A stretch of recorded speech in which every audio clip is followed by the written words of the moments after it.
Greetings and welcome to the table, Baldurs Gate and D&D friends. Today's video will feature a special mod showcase and a character build. This video, we will create Ciri from The Witcher and go through all 12 levels of the modded Witcher class from the Baldurs Gate 3 mod Nexus. Major credits to the mod author Chicken Masala for bringing this class to life in-game, and the best way I can describe a Witcher to those who are not familiar with the game is it is quote-unquote someone who has undergone extensive training, ruthless mental and physical conditioning, and mysterious rituals, which take place at various Witcher schools throughout the world, such as Kaer Morhen, in preparation for becoming an itinerant monster slayer for hire, end quote. It's very similar to a Magus or Eldritch Knight in D&D, basically utilizing certain types of magic to enhance your martial prowess on the battlefield. And the magic itself, you're not necessarily focusing on it too much, but like I said, it's maybe to add an element to your weapon or to give you a little bit of extra health or temporary shields. And the mod author does go into more detail on their class. The Witcher plays like a souped-up fighter, being able to cast utility spells, aka signs, at will using a bonus action at no mana cost. Use the mutant enhancement options to customize your playstyle, focusing on ranged, melee, or spellcasting. From playtesting, the Witcher class is approximately equivalent to the version 1.5 vanilla characters, a definite boost in power, but one limited by the AI playing smarter than the Witcher AI. For example, the Quen healing isn't as broken because the AI tends to sidestep shielded targets. Also apologize if I mess up any of the Witcher sign names. It's been a while since I've played the games. I am familiar with them. I'm not as well versed as some of the very die-hard fans are out there. And the action economy. Also, the limitation of ability score prevents you from powering up every aspect of the class at the same time. Strength, dexterity, constitution, and wisdom are all incredibly useful to a Witcher. A Witcher definitely makes a great jack-of-all-trades martial class to have in the party, being able to reliably apply CC and status effects. However, it lacks direct damage boosting abilities like vanilla martial classes. Based off the description from the mod author, there is tons of utility for building your own Witcher, and really there's no one way to spec for abilities, as they'd rate most of them as useful in some regard or another. And with that being said, everyone, with this video showcase, this is how I would build my Ciri. If you have a different way of playing Ciri, or if you want to build Geralt, which I know Geralt has a different combat playstyle compared to Ciri, totally respect that. And also, I'd like to hear in the comments how you would spec your Witcher after seeing all 12 levels, and also seeing my choices too, if you would choose similar choices or if you would choose different choices based on specific roleplay and keeping to the characters, or if you want to min-max and optimize too. I am 100% respectful and on board with either one of those, honestly. I also want to showcase all 12 levels, no multi-classing, just pure leveling as a Witcher, mainly to dedicate it to the mod author and to really showcase everything that they've worked hard on. These mod authors have really done a lot to really flesh out these modded classes, and either to make them optimize or to really just make them stand apart from the base game vanilla classes. I do want to discuss multi-class potentials with all of you in the comments as well, whether certain classes like, let's say, a paladin or even barbarian would synergize well with the Witcher class, as well as their subclasses too. Plus also, if you guys have any multi-class ideas, either for role-playing or even optimization, I really genuinely want to hear them in the comments, and feel free to criticize whatever specs I choose, just because I want to hear from your personal opinion how you would spec out your own Witcher, because your creations matter as well. Now, as a side note, I know this class is technically from a different game and universe, and yes, it's not, I guess, entirely in line with the lore of D&D slash Faerun slash Baldur's Gate itself, but like I said earlier, it does play very similar to the Magus slash Eldritch Knight, so I do see it as a potential variant on both, honestly. Also, before I forget, I will add my mod list to the pinned comments as well, as links to them, plus the Baldurs Gate 3 mod manager, which I do highly recommend using to get everything working together smoothly. I'll briefly mention some of the other mods in my list, such as the Fantastical Multiverse mod, which adds a massive amount of new races. I do use a race from that mod to kind of roleplay as Ciri, and I'll dive more into it later, but it is an astral elf. You can use some of the vanilla races too, or some of the other vanilla options, whatever suits you best. And that's the thing too, is I know there's some people out there that love playing with mods, some people who absolutely want to keep to the vanilla version. And like I said, I mainly add these mods for my personal fun, headcanon roleplay, but also I just leave them there as options for you to pick and choose which ones you would want to have in your playthroughs. Now, I do encourage you all to create your very own Witcher characters, and I'm sure many of you want to create and play as Geralt in Baldurs Gate. However, in today's video, I do want to specifically focus on creating a Ciri-like character, Geralt's adopted daughter and apprentice. Her playstyle, at least for my showcase, will be that of a duelist, utilizing sign magic to give her an upper hand in combat. And while she herself may not be super tanky, she can at least hold her own and rely more on dodging and avoiding attacks with her high dexterity. Also, there are ways that we can replicate her blink ability in the game itself, and I'll elaborate that later on as we level her up. On a side note, I did see something on, I think it was either the Baldurs Gate or Witcher subreddits, of trying to replicate her blink ability. There is there's several specific ways, which we'll go into more detail. And on to the beginning of the actual build. To get started, the race you will choose, it can be human. However, Ciri does have some elven blood in her, so I would suggest you choose either a high half-elf, or if you're playing with the Fantastical Multiverse mod, choose the Astral Elf, mainly for the Starlight Step bonus action, allowing you to teleport up to 9 meters to a space you can see. I mainly want this to replicate Ciri's ability to blink in and out of the physical plane, similar to her abilities from the Witcher game, and also this will provide you plenty of battlefield control to escape or charge into combat as you see fit. Note, there is also some equipment and gear that you can get that you can increase the number of times you can blink, but let's not get too ahead of ourselves. Some of the extra features are Astral Fire, allowing you to pick up one of 3 cantrips, which I personally would choose Dancing Lights for later dungeon levels to illuminate things, so your other party members who don't actually have dark vision can actually spot enemies easier and be more accurate with their attacks. Yes, it's not damage dealing like Sacred Flame, but like I said, it will come in handy and benefit all of the party members very later into the game who, like I said, don't have dark vision. And also, it's just something that has overall utility that synergizes with the entire party rather than just benefiting yourself. Astral Trance allows you to pull from a collective reservoir of experiences. Not entirely sure what that means game mechanics wise. I think if I remember correctly, it does mean gaining extra proficiencies and 1 or 2 extra skills. Fey Ancestry does grant you advantage over being charmed. Pretty useful for Ciri to keep hacking and slashing. For fighting style, we will pick up dueling, as it is Ciri's playstyle to use more finesse-based weapons, and she is light on her feet and speedy as well.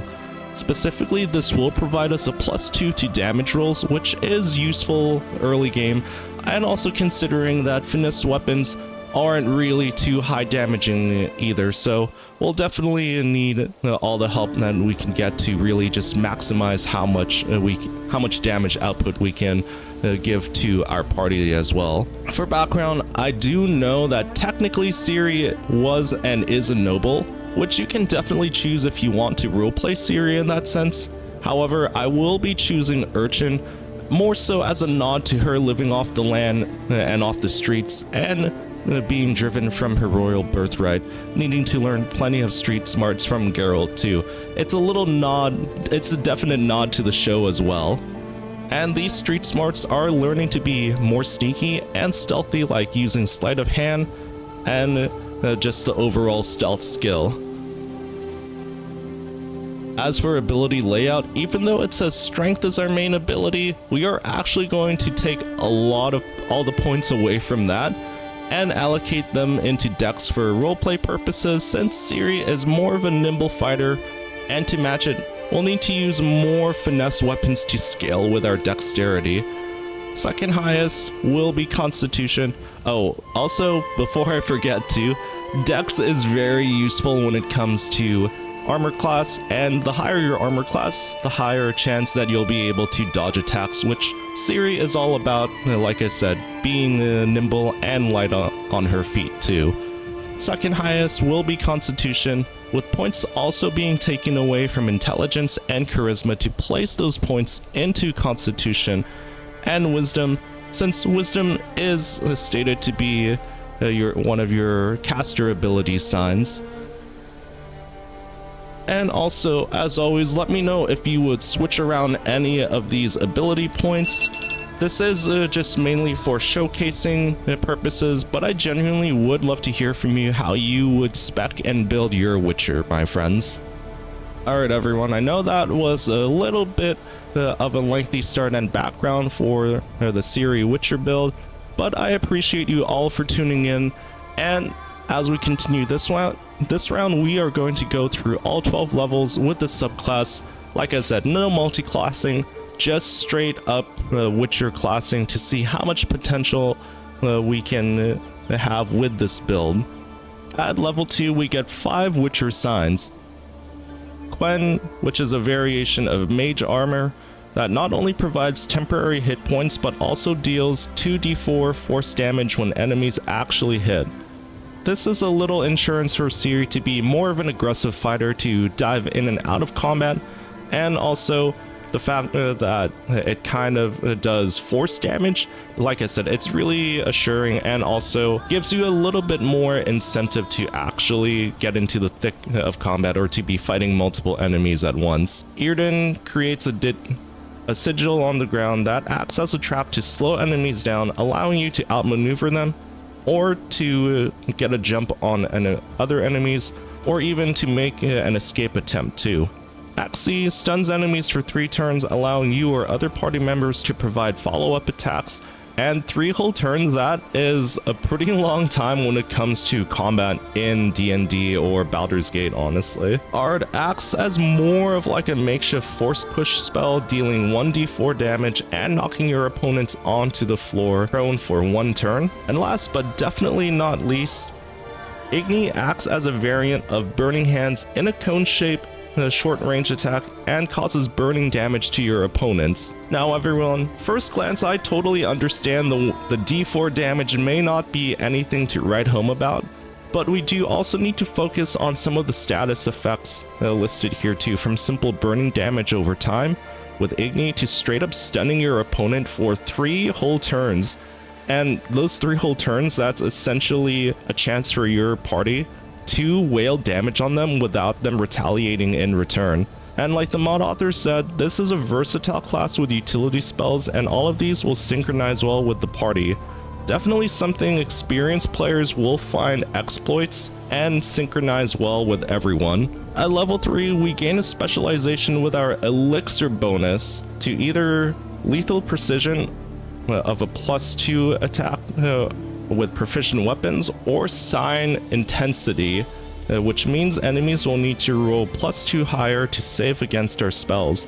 Now, personally, I went with lethal precision to double down and went with more so nailing shots with Ciri's finesse weapons, and like I said too, we'll get into the gear later, but a lot of the different finesse weapons that you can get in game can definitely really rack up in damage and stack with lethal precision. At level 4, we gain the Heliotrope Transmutation spell to gain both an action and bonus action, playing well into Ciri's aggressive dive in and out playstyle, and a new feat as well to choose.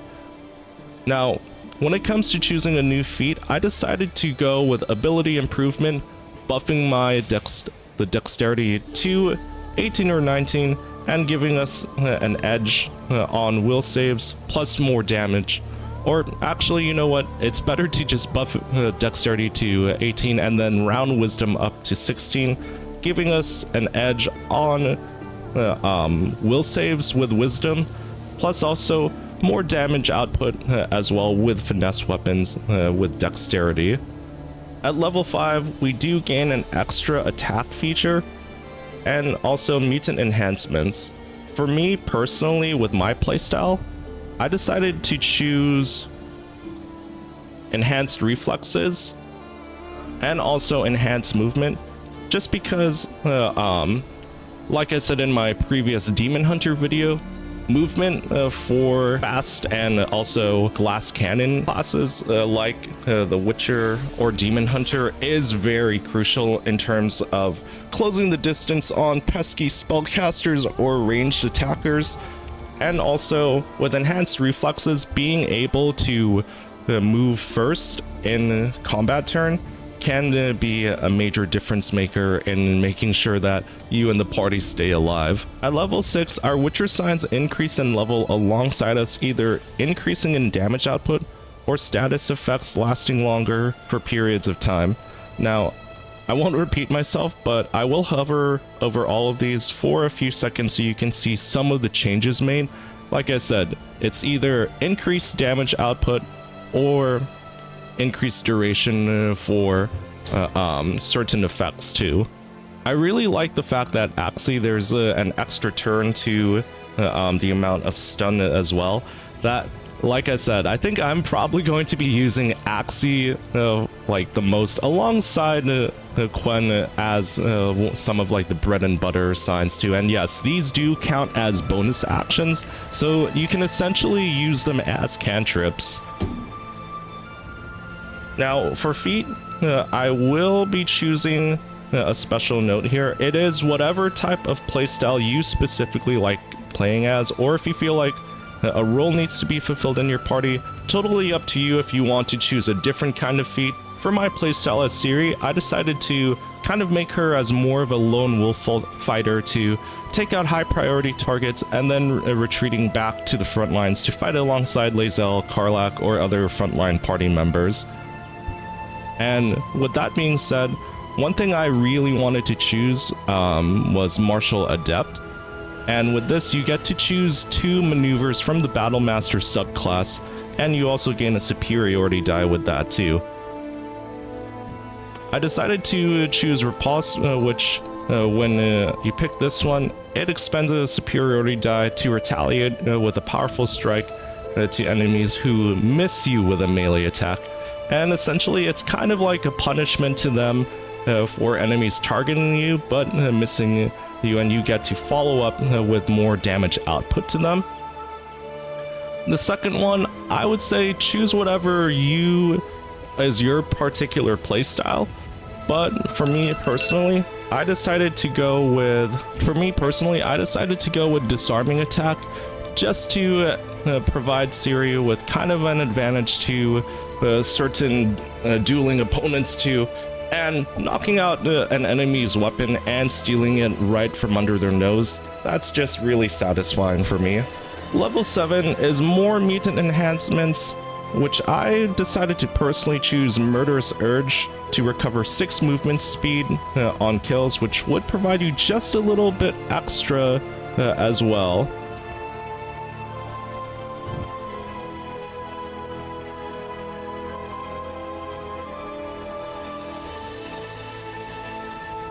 To make up for diving thick into combat. And also, I personally really love Sunder Armor, which will lower effectiveness of armor as well, and any weapon resistances from heavy armor for 2 turns. Aggravating Wounds does sound good on paper, but at the same time, in case you do go up against armored enemies, which yes, there are definitely a number of them, you really need an answer for that too. And finesse weapons, while they're good at taking out individual enemies, they're not necessarily that great with dealing with high armor, honestly. At level 8, we get to choose a new feat, which I personally decided to go with mobile. It adds 3 meters to your movement speed, evading opportunity of attacks as long as we make a melee attack in that same turn, and also not being slowed down by difficult terrain. That is a very useful too.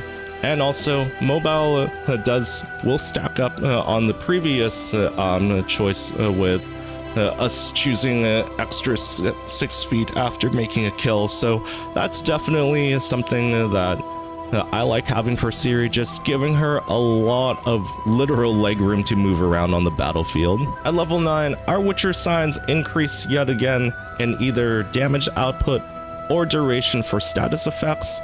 And like before, I'll just be hovering over all of these shortly just to showcase some of the slight changes made. And one thing I will say I like is that the mod author did a really good job at, in my opinion, balancing these signs out too. And yes, like I said, D4 damage may not be something to write home about, but at the same time, the fact that a lot of these are increased to 6, 5, 4 D4 damage, like a lot of that can stack up in the later game. At level 10, Heliotrope is increased as well, though lasting 2 turns instead.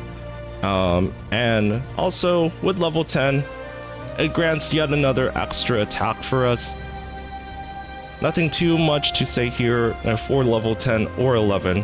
And also at the very last one, with level 12, we get to choose a new feat as well. Now, this is definitely something that yet again, as a cop-out, I'll say, it's whatever your personal playstyle is, my friends. Whatever kind of Witcher build that you will have for yourself. Now, I'm actually half tempted to go with Slasher on this one. Once per turn, when you hit a creature with a melee attack that deals slashing damage, reducing the speed of the target by 3 meters until the start of your next turn. And also a Slasher crit, when you score a critical hit with a melee attack that deals slashing damage to a creature you grievously wounded until the start of your next turn, target having disadvantage on attack rolls. Now, that is a little bit situational. You don't know if a target will want to run away or continue fighting you, but also you could even choose Piercer as well. Once per turn, when you hit a creature with an attack that deals piercing damage, roll in your damage dice twice and use the highest result. And also when you score a critical hit that deals piercing damage to a creature, you roll 1 additional damage die when determining the extra piercing damage the actual target takes. Now, I think I kind of want to go for this one, but as always, just let me know in the comments which feat that you would choose. I'll probably go back and reload the save and choose a different one. And also, this is all 12 levels of leveling up as Ciri too. Now, onto the specific equipment I have for Ciri. This is more so for roleplay purposes. I'll probably make a separate video of multi-classing with Ciri, and also in that video we'll be choosing different sets of armor for her, different multi-classing. But for now, I've been using Ciri's gear and Ciri's boots for roleplaying and to just really get into the character. Plus also, I've decided to use this main outfit for different cutscenes on Let's Plays that I want to run with this character. And also, I do know that this may be a bit of a controversial choice, but one of the modded items that I have is the dark brown sorcerer bracers, which provides gloves of teleportation. Now, specifically, this is listed as a bonus action with the equipment as well. And essentially, this is the game's version of Ciri's blink ability. of teleporting to any unoccupied space that you can see. Since it is a bonus action, we don't have to wait for a long rest. If you want to limit yourself on how much blinks that you can use, I totally understand that. The astro spell ability that you get with the astral elf race does limit you to 2, if I believe. I do know Ciri can blink up to 5 times, if I remember right, from the original Witcher game. And as for her melee weapon, I personally really love Duelist Prerogative. With this weapon, in our main hand, we have Elegant Duelist. When your offhand is empty, you score a critical hit when rolling a 19. Moreover, you gain an additional reaction per turn, and I believe it stacks with extra attack too, so being able to attack multiple times in one turn and then also move around the battlefield and essentially like poking and stabbing enemies to death. That is incredible. That essentially does play into her playstyle too, and just blinking around as well without any opportunity, without having to worry about opportunities of attacks too. Withering Cut. On a hit with a melee weapon, use a reaction to deal additional necrotic damage equal to your proficiency bonus. Plus also you get the Challenge to Duel level 1 enhancement spell and Dueler's Enthusiasm, which does 11 to 21 damage. While not dual wielding, you can make an additional melee attack with the Dueler. This is incredibly useful, honestly. I love how this all of this just really just stacks up and gives Ciri, like, while not like outright high burst damage, it just allows her to really like rack up damage over time more so. As for her items, we have Amulet of Baal, First of Blood. On a hit, inflict bleeding upon targets that have maximum hit points. And also that just means once we land our first hit on an enemy, that provides us guaranteed damage over time if we're struggling to hit them subsequently. With Ring of Free Action, we ignore the effects of difficult terrain and cannot be paralyzed or restrained. So the paralyzed or restrained part, I really like that for Ciri, just because, like I said, movement is key for my type of Ciri playstyle. And also, this just means that nothing will essentially stand in our way of dishing out as much damage as possible.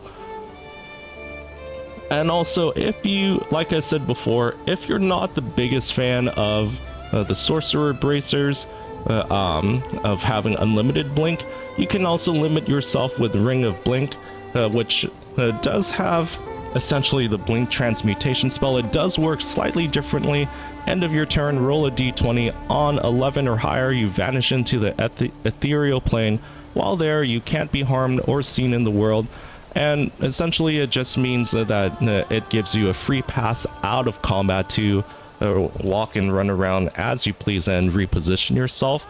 It does limit itself to the fact that you have to take a long rest to restore it as an action. And yeah, that is the equipment I have. Like I said, I do want to make a separate video showcasing different gear and I guess more optimized gear for Ciri as well, or like to add different kinds of effects too.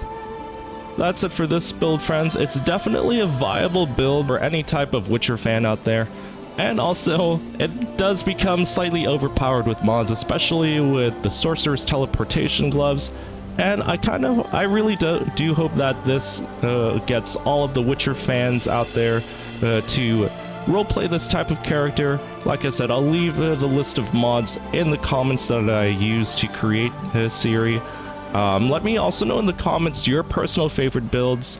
And if you love talking shop about all things D&D, Baldurs Gate, or if you want to see more different kinds of builds in the future, if they're Warhammer or Elder Scrolls related too, let me know about those types of builds or characters in the comments. And I'd love to have you join us on the next adventure, so remember to hit that like, subscribe, and bell icon notifications, and I'll save you a seat at the table for the next adventure.